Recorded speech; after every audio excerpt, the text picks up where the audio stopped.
എല്ലാവർക്കും നമസ്കാരം. ഞാൻ ഇന്നൊരു ഓൺ വോയിസ് ആയിട്ട് വന്നിരിക്കുകയാണ്. എന്താന്ന് വെച്ച് കഴിഞ്ഞാല് എല്ലാവർക്കും ഒരുവിധം ഈ ലോകത്തിലുള്ള എല്ലാവരും ഫേസ് ചെയ്യുന്ന ഒരു പ്രോബ്ലമാണിത്. അപ്പൊ ഇന്ന് രാവിലെയും അങ്ങനെ ഒരു സിറ്റുവേഷൻ എന്റെ മുമ്പിൽ വന്നു. അങ്ങനെ ഒരു ആൾ എന്നോട് വന്ന് സംസാരിച്ചു. ഞാൻ ഒരു തെറ്റും ചെയ്തിട്ടില്ല, എന്നിട്ടും ഞാൻ എത്ര നല്ല കാര്യങ്ങൾ ചെയ്താലും ഞാൻ ഒരുപാട് മോശമായ കമന്റ്സ് ആണ്, മോശമായ ലെവലിലാണ് ഞാൻ ആൾക്കാരിൽ നിന്ന് കേൾക്കുന്നത്. പലർക്കും എന്നെ വല്ലാണ്ട് വേദനിപ്പിക്കുന്നു, അങ്ങനെ എങ്ങനെ എന്നൊക്കെ പറഞ്ഞു ഒരുപാട് സങ്കടം. ഇത് ഞാനടക്കം ഒരുപാട് പേര് ഫേസ് ചെയ്തിട്ടുള്ള കാര്യമാണ്. ഓക്കെ, അവരോടൊക്കെ ഇന്ന് എനിക്ക് പറയാനുള്ള കാര്യം ഞാൻ ആ വ്യക്തിയോട് പറഞ്ഞത് തന്നെ ഇവിടെ പറയാം. അങ്ങനെയുള്ള ആൾക്കാരോട് നിങ്ങൾക്ക് ദേഷ്യം തോന്നേണ്ട കാര്യമില്ല.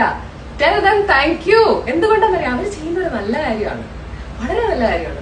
അവർ ഓരോ ദിവസം ചെയ്യുന്ന എന്താണെന്നറിയോ, നമ്മൾ ചെയ്യുന്ന ചില അറിഞ്ഞോ അറിയാതെയോ ചെയ്യുന്ന ചില ബാഡ് കർമാസ് അതിനെ കംപ്ലീറ്റ് ആയിട്ട് കട്ടിയാണ് അവർ ചെയ്യുന്നത്. നമുക്ക് നമ്മുടെ ബാഡ് കർമാസിന്റെ ലിസ്റ്റ് ഇങ്ങനെ കുറഞ്ഞു വരും. ഇവർ എത്രത്തോളം പറയുന്നുണ്ടോ അത്രത്തോളം ഇങ്ങനെ കുറഞ്ഞു വരും. അപ്പൊ സന്തോഷിക്കല്ലേ വേണ്ടേ? അവരോട് പറയാ, അവർ നിങ്ങളുടെ മുമ്പിലായിട്ടില്ലെന്ന് വെച്ചാൽ എന്തെങ്കിലും നമ്മളെ ഇൻസൾട്ട് ചെയ്യോ അല്ലെങ്കിൽ നമ്മളെ പറ്റി മോശമായി പറയുവാണെങ്കിൽ നമ്മൾ പറയാം താങ്ക് യു സോ മച്ച് എന്ന് പറഞ്ഞ് ഇറങ്ങി പോരുക. അല്ലെങ്കിൽ ഇപ്പൊ ഫോർ എക്സാമ്പിൾ ഞാൻ ഇൻസ്റ്റാഗ്രാമിന്റെ കാര്യം തന്നെ പറയാം. ബാഡ് കമന്റ്സ് വരുവാണെങ്കിൽ ടെൽ ദം താങ്ക് യു, അല്ലെങ്കിൽ റിയാക്ട് ചെയ്തിരിക്കുക, മനസ്സിന്റെ ഉള്ളിൽ താങ്ക് യു പറയാ.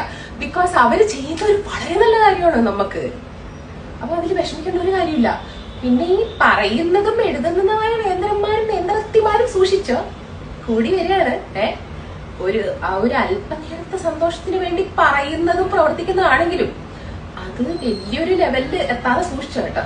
അതുകൊണ്ട് മിണ്ടാണ്ടിരുന്ന അവനവന് കൊള്ളാം. അപ്പൊ ബാക്കിയുള്ളവര് ഹാപ്പി ആയിരിക്കുക, എന്ത് കേട്ടാലും റിയാക്ട് ചെയ്യാതിരിക്കുക, താങ്ക് യു പറയുക, and be happy, B strong. ബാക്കി കല്ലി